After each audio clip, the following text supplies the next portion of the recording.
Today's stage show is on Joshu's three turning words. But before I start with the day show, um, I want to say something which I thought I would say at the end, but I'm afraid I may forget. I want to thank everybody who helped make this session a very successful session. I can't mention names because I'm sure, because there are so many of them, I'm sure I'm going to miss some, but definitely uh, Rolly Roshi, Hanni Sensei, and Sister Sonia Roshi. My deepest thanks and all those who helped. Thank you very much. It was a flawless session. Since this is the last day of a 3-day session, our wish is, of course, that the Teisho measures up even just a bit to the effort that you have put into the session. It really is quite difficult to do a session at home amidst your family. Some members of the family are very cooperative and have kept themselves out of your way as much as possible. But some are not quite as cooperative, walking about as if they have forgotten the request that you have made before the session started. You have exerted best efforts, avoiding the use of your devices, trying to rest during rest period, not giving in to the temptation of reading or watching the news.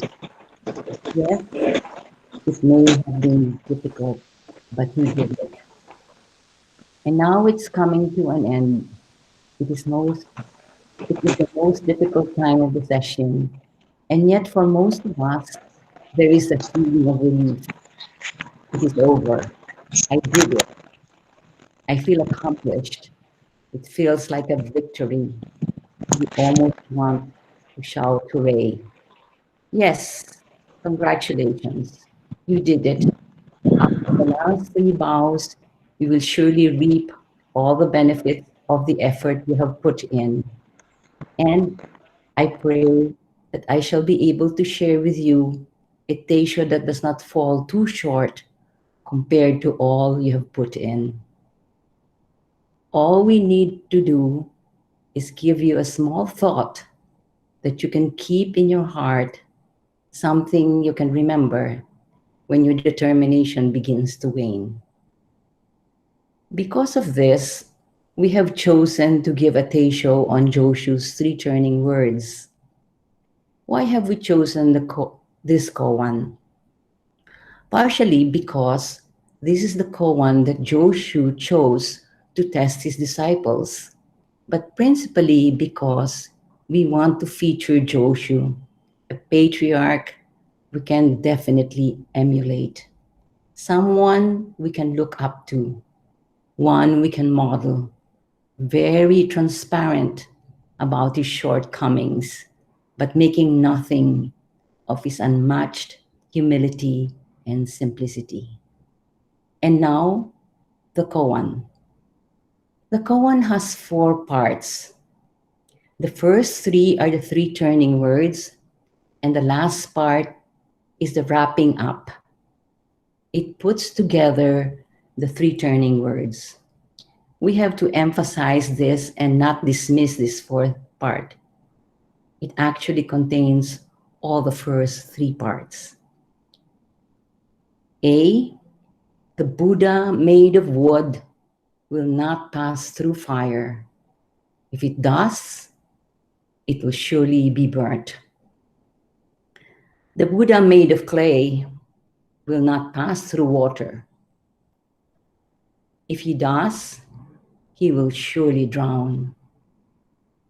And the third, the Buddha made of metal will not pass through a furnace. If it does, he will surely melt.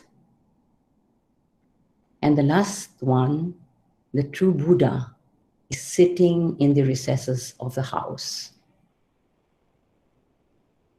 We do not we do not need to go through the details of Joshu's life. Suffice to say that Joshu was born in 778 and died in 897.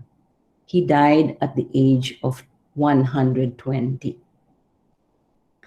After he was initiated as a monk, he traveled and looked for his teacher.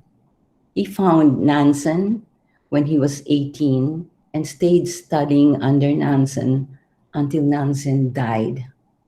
Joshu was 57 then.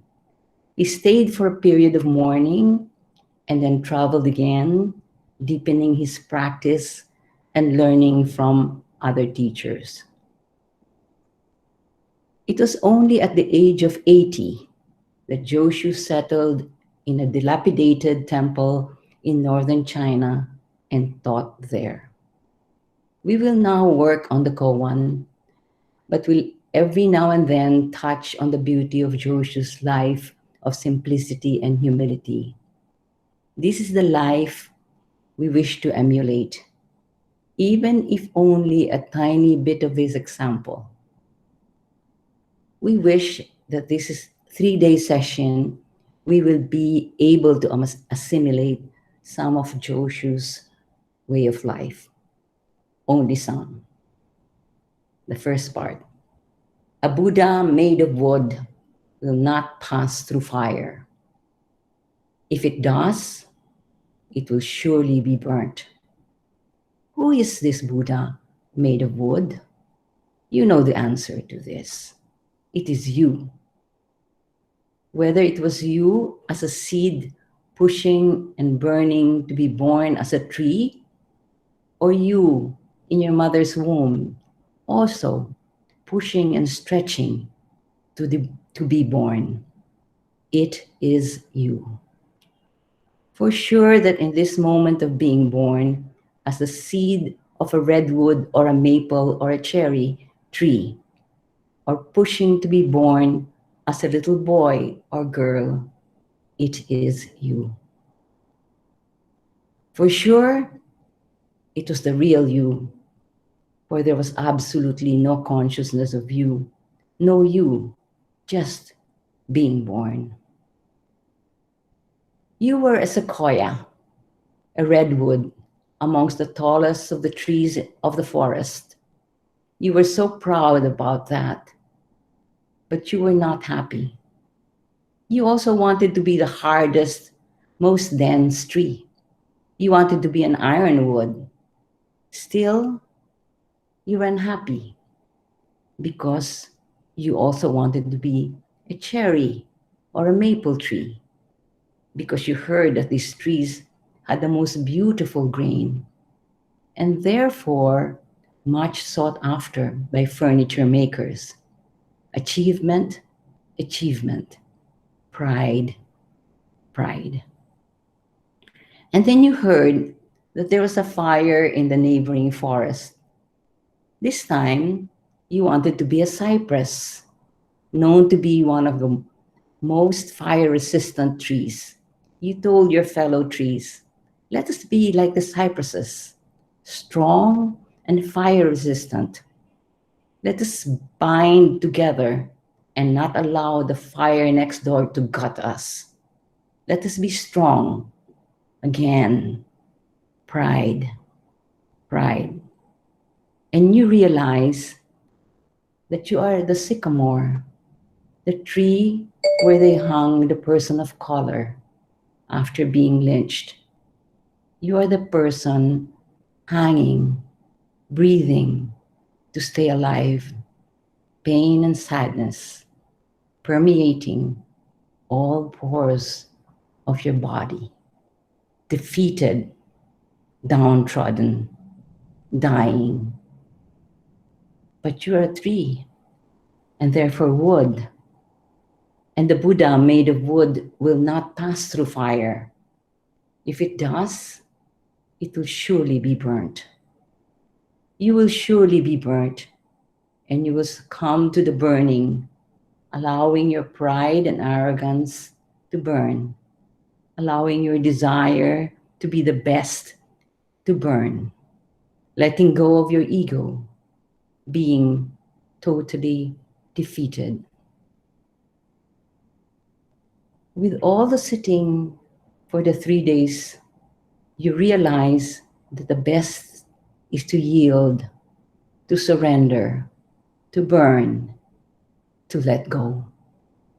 You allow yourself to be one with the fire, to be the fire, and to be the burning, burning, just burning, fire, just fire. All the many ideas of a strong self, a beautiful self, an accomplished self, your almost narcissistic self, all this you allow to burn. You are the Buddha made of wood, slowly, very slowly, burning all the unnecessary trimmings and frills that you've added on to yourself, thinking that this will make you more attractive, better, more appealing. All this you allow to burn, just burning, burning, until very little of the fake you is left. This is just the burning. Pride, ego, gone. The fake you, gone. The real you is just the burning. When you meet others you have to work with, when you are at a meeting, your ideas clash with others of your colleagues. And when you're meeting with your family and you think their proposals are preposterous, what can you do? You think back. The Buddha, made of wood, will not pass through fire. If it does, he will surely be burnt. You allow yourself to disappear, to melt, and to be gone. You are not there. You're just the burning. And then you realize all those 3 arduous days of sitting are beginning to give fruit. They were really worth it. You will not allow the many things you have gained from the incessant sitting get the better of you. Now you are the tallest tree of the forest, burning, burning by the hot sun, giving yourself to the fullness of potential as a tree. You are the tree. You are the Buddha made of wood. You allow yourself to be chopped down by the lumberjacks, to be brought to the great furniture maker, to be made into that beautiful cabinet, or to be converted into beautiful planks of wood for the flooring of a lovely home. Stripped of your pride and narcissism, or with your pride and egotism, you are so, so good and so, so beautiful. The second part of the koan says, the Buddha made of clay will not pass through water. If he does, he will surely drown.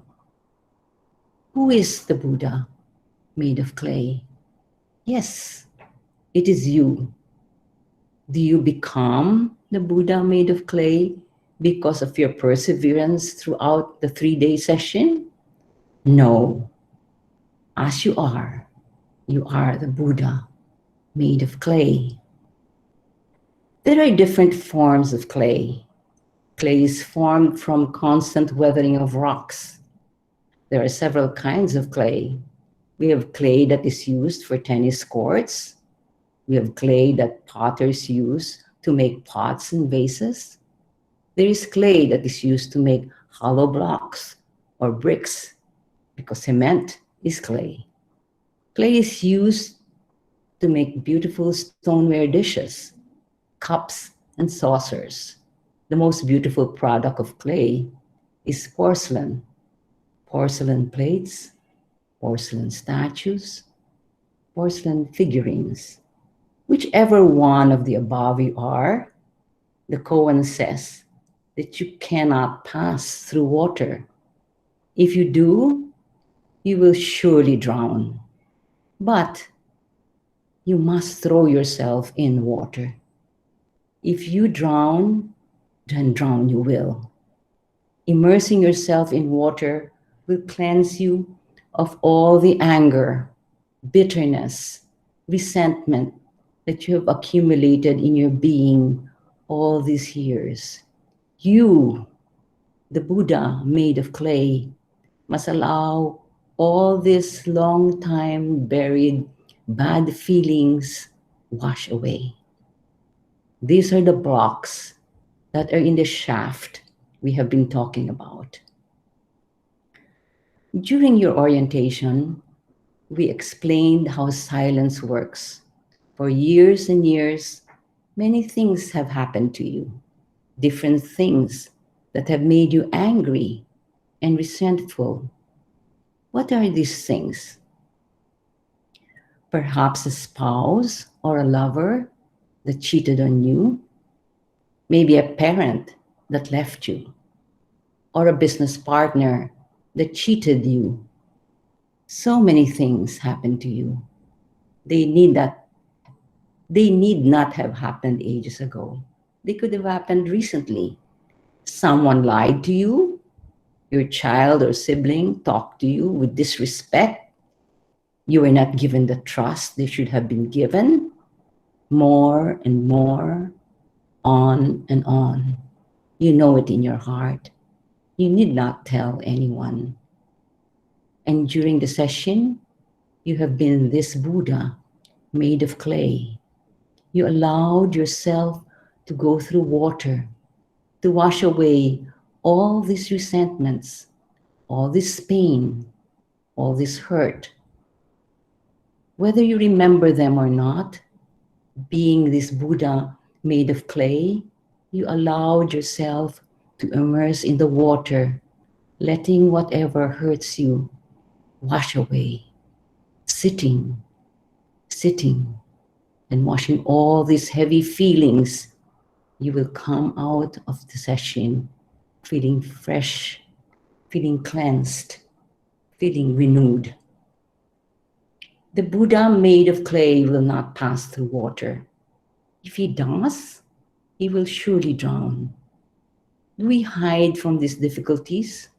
Or do we just immerse ourselves in water so that all the pain can drown? Joshu's song of 12 hours of the day, we realize that Joshu, even in his old age, was not free from this. Let us see what he said. He starts with, the cock crows, the first day of the hour, aware of sadness, feeling down and out, yet getting up. That's Joshu saying that. And he continues, mealtime, the fourth hour of the day, cakes and cookies ran out last year. Thinking of them today and vacantly swallowing my saliva, outcast, hungry and lonely, feeling like I could die. But on the ninth hour of the day, he says, sundown, the ninth hour of the day, the greatness of a monk is to flow on without any special obligations, and more beautiful as the day progresses. Allow me to present this at the end of the Teisho. Let us first go back to the third turning word of Joshu. A Buddha made of metal will not pass through a furnace. If it does, he will surely melt. Turning words are words we hope can turn us from thinking of the dualistic world as the real world to seeing with your whole being the real world. Who is the Buddha made of metal? Of course, you know, you are this Buddha made of metal. There are so many kinds of metal. When we say metal, we usually think of iron or aluminum or bronze. We also think of steel, which is actually an alloy of iron and carbon and other metals. Gold and silver are also metals. Or perhaps you think you want to be tungsten because it is the hardest to melt, and yet it is very brittle. More resilient is titanium. Whatever metal you are, if you pass through a furnace, you will melt.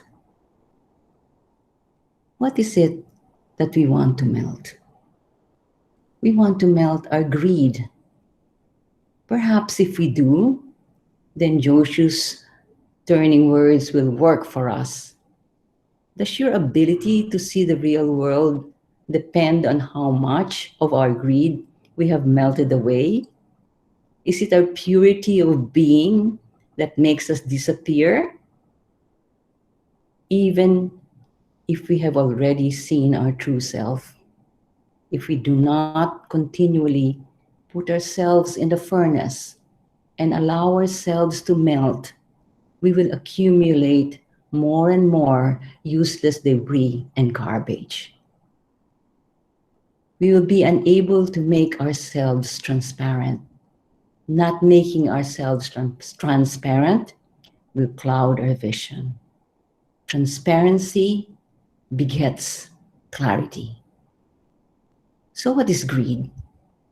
Greed is believing that certain attributes, such as strength, power, wealth, intelligence, belong to ourselves. It is arrogating to ourselves that which is not ours. Even if we are believed to be brilliant or wealthy or strong or powerful, we really are not.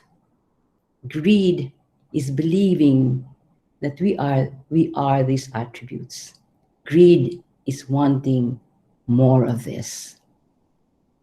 We must pass through the furnace to allow all these to melt. Let's visit again what Joshu says about himself in the Song of the Hours of the Day. He is aware of his sadness. He feels down and out. He thinks of his cakes and cookies.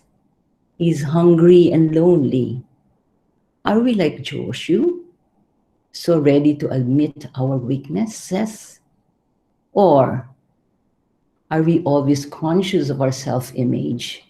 Do you always think, I am a Zen practitioner. I have melted away so much of my greed. Are we Buddhas made of tungsten and titanium, strong but flexible? We don't cower at anything. A 3-day session? Oh, that's easy. I can hold on to my move from beginning to end. We are not afraid no matter what. We don't recoil from anything. We are fearless. No matter what is asked or presented to you, your response is always, no sweat. I can do it. I can swim 50 laps. I can run a marathon. I can teach yoga, sitting in full lotus, no big feet. This strength and resilience, are they really mine? No.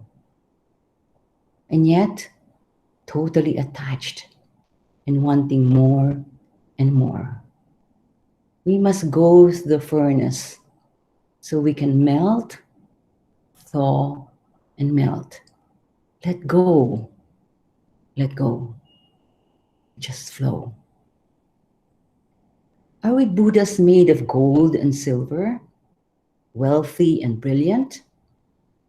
All that money that we have worked for or inherited, all the stocks and bonds we have accumulated, the real properties in our names, or the companies that we chair, do they belong to us?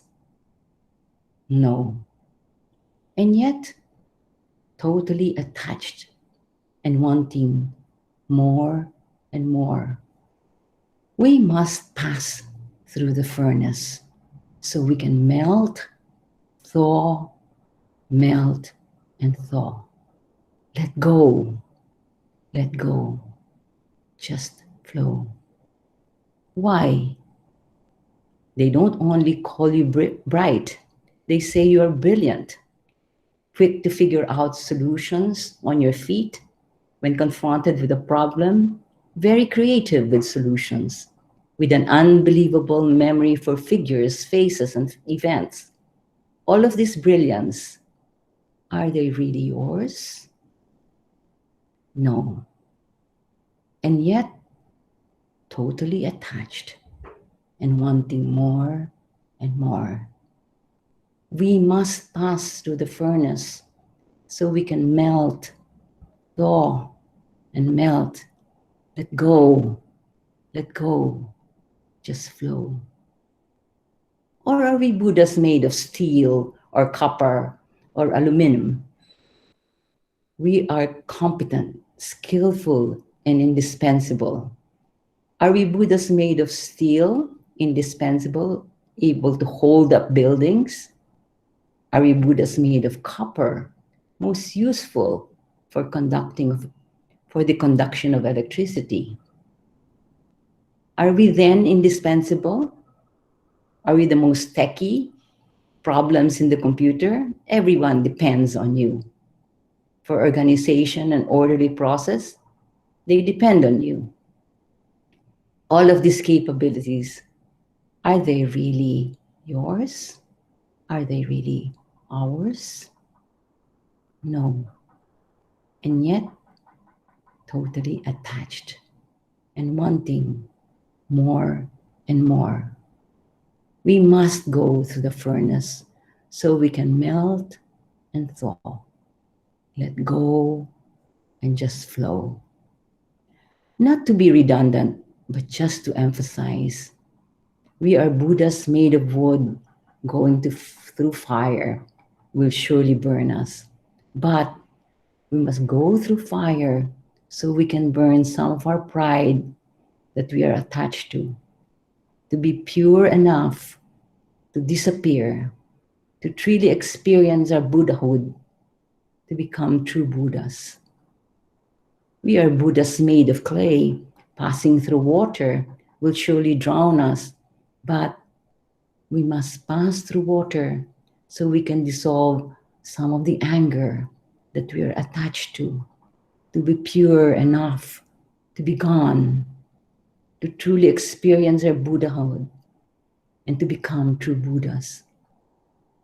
We are Buddhas made of metal, going into the furnace will surely melt us, but we must stay in that furnace to melt all that skill and competence, all that wealth and prestige, all that strength and fearlessness, to be pure enough to be gone, to truly experience our Buddhahood, to become true Buddhas.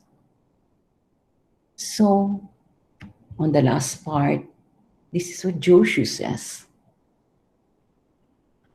The true Buddha is sitting in the recesses of the house.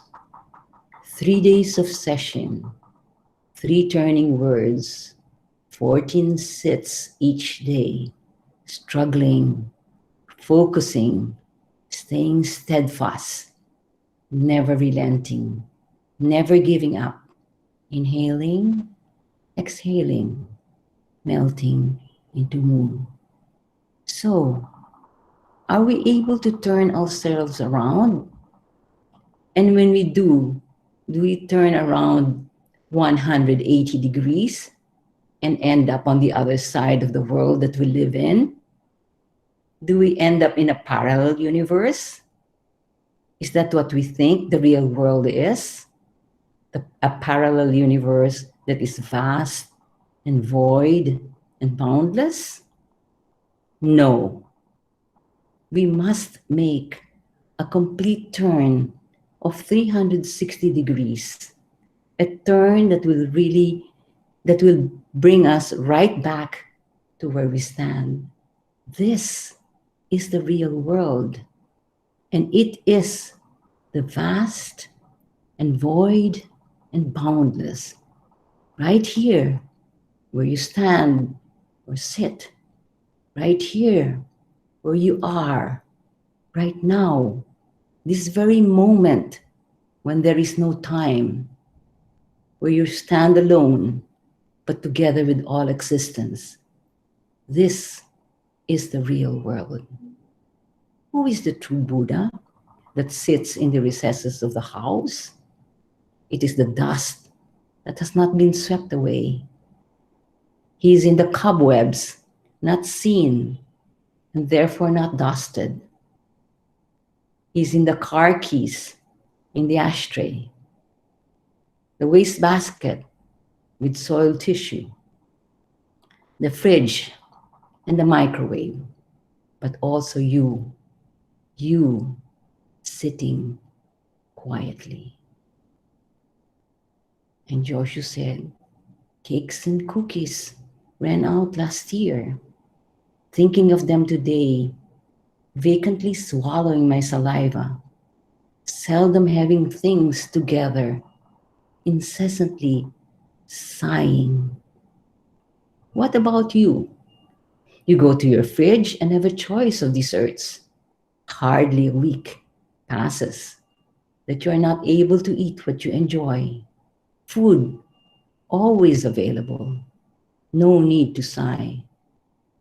We want to be like Joshu, and yet are we able to embrace a life of poverty and simplicity? It is so difficult to emulate Joshu. So after 3 days of sitting, were we able to just burn away most of our pride? And after 42 sits, were we able to just drown out a lot of our anger? Furthermore, consistently staying with our practice, all the waking moments of 3 days, did we melt away so much of our ego? Perhaps, but it shall all be to naught if after session, when we go back to our usual day-to-day life, if we do not remember that we are true Buddhas. How? The true Buddha is sitting in the recesses of the house. Can he just sit without knowing? Can we just sit without knowing that we are sitting? How is that? How is being gone? How is not being there? This is what we have to do. If we want to be like Joshu, whose every thought is a thought of paramita, an endless, an enlightened thought, and to be like Joshu, who says in the Song of 12 Hours of the Day, this feeling, this state of mind of enlightenment, how can it cease even for a moment? Do you remember your experience of thinking and feeling that as you moved about, everything was like a regular work day, and yet your whole being was permeated with total peace and joy? Do you remember that it was so unbelievable that you thought you had already died, and that dying was actually continuing with your usual schedule, but feeling so surreal? Flowing, not feeling you are present. You even said, maybe I am in the after death state. Yes, being alive is actually being dead. There, but not there. Is this what happens after 3 days of constantly staying in your practice? Same routine, same things to face up to, things just going on normally, and yet knowing you are in heaven, filled with peace and joy, or dread and pain, and this dread and pain is actually peace and joy.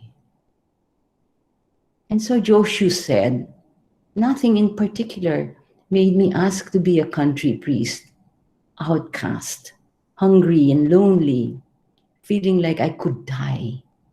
Mr. Chang or Mr. Lee, Tom, Dick, and Harry, never have they borne the slightest bit of respect for me. A while ago, they happened to arrive at my gate, but only to ask to borrow some tea and some paper. These are the words of Joshu. The greatness of a monk is to flow on without any special obligation. This feeling, this state of mind of enlightenment, how can it cease even for a moment? This state of mind being Joshu, this forever a thought of paramita, beautiful, wonderful, all the struggle and effort these past 3 days, bearing fruit, however, not aware of the fruits, just allowing the fruits to bear. This is our practice after Sesshin, to become true Buddhas. How? The true Buddha is sitting in the recesses of the house. Can we just sit without knowing that we're sitting? How is that? How is being totally not there? How is to disappear? How is it for every fiber of our being to be gone? The Buddha, the true Buddha, is sitting in the recesses of the house. And Joshu continues, bedtime, 9 o'clock, the clear moon in front of the gate. To whom is it begrudged? Going back inside, my only regret is that it is time to go to sleep. A dirt bed, a torn reed mat, an old elm block pillow without padding. After each day of session, did we ever feel this way? And now the session is done, and we continue living out in this true, one, real world. We allow Joshu's words to turn us a complete 360 degrees to land back right here, washing our bowls, sighing when tired, doing without being in the doing, letting go of all. Nothing belongs to us. Nothing. Not our brilliance or our beauty, not our prestige or our wealth, not our sadness or pain. We are beauty and pain and brilliance, but they do not belong to us. My empty bag is emptied out. Letting go of all, nothing belongs to us. Nothing, not our strength, not our skill or competence, not our weary spirit or dread. We are strength, and yet there is no strength.